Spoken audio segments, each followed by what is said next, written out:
గోదావరి జలాలను గోదావరి నది నుంచి హైదరాబాద్ నగరానికి తేవడం జరిగింది.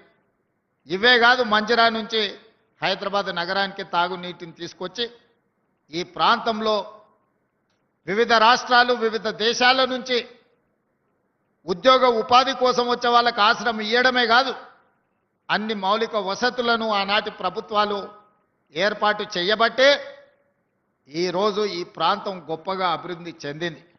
కానీ ఇది సరిపోదు. ఇది ప్రపంచం ఆశిస్తున్న స్థాయిలో ఇంకా మనం చేయాల్సింది చాలా ఉంది. అందుకే నేను చెప్పిన హైదరాబాదు నగరం బెంగళూరుతోనో చెన్నైతోనో ఢిల్లీతోనో కలకత్తానో ముంబైతోనో పోటీ కాదు. మేము న్యూయార్క్తో పోటీ పడదలుచుకున్నాం, టోక్యోతో పోటీ పడదలుచుకున్నాం, సింగపూర్తో పోటీ పడదలుచుకున్నాం.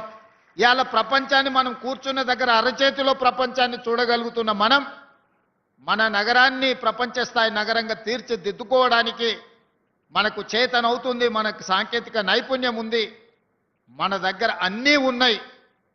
అన్నీ మనకు ఉన్నప్పుడు కావాల్సింది ఒక్కటే చిత్తశుద్ధి. చిత్తశుద్ధి ఉన్న నాయకుడు ఉంటే ఏమైనా చేయొచ్చు అని ఈ ప్రాంతాన్ని అభివృద్ధి చేసిన చంద్రబాబు నాయుడు గారు, రాజశేఖర రెడ్డి గారు నిరూపించారు. మరి ఈరోజు మనం ఎందుకు చేసుకోకూడదు? మీరు ఆలోచన చేయండి. ఇవాళ లక్షలాది మంది వివిధ ప్రాంతాల నుంచి ఇక్కడికి వచ్చి శాంతి భద్రతతో కూడుకున్న ఉద్యోగ భద్రత ఈ ప్రాంతంలో మనం ఇవ్వగలిగినము అంటే ఆనాటి ముఖ్యమంత్రులు రచించిన ప్రణాళికలే ఈరోజు మనకు వేదికగా మారినాయి.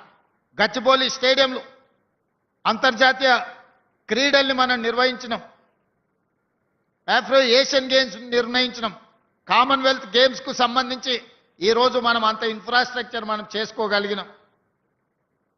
ప్రపంచ స్థాయి మిలిటరీ గేమ్స్ మనం ఇక్కడ నిర్వహించుకున్నాం ఆనాడు. కానీ మధ్యలో గచ్చిబౌలి స్టేడియంలన్నీ పెళ్లిళ్లకు పేరంటాలకు వేదికలుగా మారినాయి. క్రీడలలో రాణించి ఒలింపిక్స్లో గోల్డ్ మెడల్ తేవాల్సిన మన ప్రాంతం దాదాపుగా 15 సంవత్సరాలు క్రీడలలో నిర్లక్ష్యానికి లోనైంది. అందుకే ఈరోజు తెలంగాణ రాష్ట్రంలో ప్రజాపాలన ఏర్పాటు చేసిన తర్వాత ఒక పక్కన సంక్షేమ పథకాలను అమలు చేస్తూనే వాయు వేగంగా ఆగిపోయిన అభివృద్ధిని సాంకేతిక నైపుణ్యాన్ని అందిపుచ్చుకొని మన నగరాన్ని అభివృద్ధి చేయాలని ఈరోజు నిర్ణయం తీసుకున్నాం. అందులో భాగంగానే తెలంగాణ రైజింగ్ 2047 అనే ఒక విధానపరమైన ప్రణాళికను సిద్ధం చేస్తున్నాము. 2047కి మనకు స్వతంత్రం వచ్చి 100 సంవత్సరాలు పూర్తి చేసుకోబోతున్నాం. అందుకే రాబోయే 10 సంవత్సరాలలో తెలంగాణ రాష్ట్రాన్ని $1 ట్రిలియన్ ఎకానమీగా రాబోయే 2047కి $3 ట్రిలియన్ ఎకానమీగా అభివృద్ధి చేయాలి. అభివృద్ధి చెయ్యాలి అంటే నగరాన్ని విస్తరించాలి. నగరాన్ని విస్తరించాలి అని అంటే పాత నగరాన్ని, అది ఓల్డ్ సిటీ కాదు, ఒరిజినల్ సిటీ, ఆ ఒరిజినల్ సిటీని ఒక గోల్డెన్ సిటీగా తీర్చిదిద్దాలంటే మూసి ప్రక్షాళన చేసి తీరవలసిందే.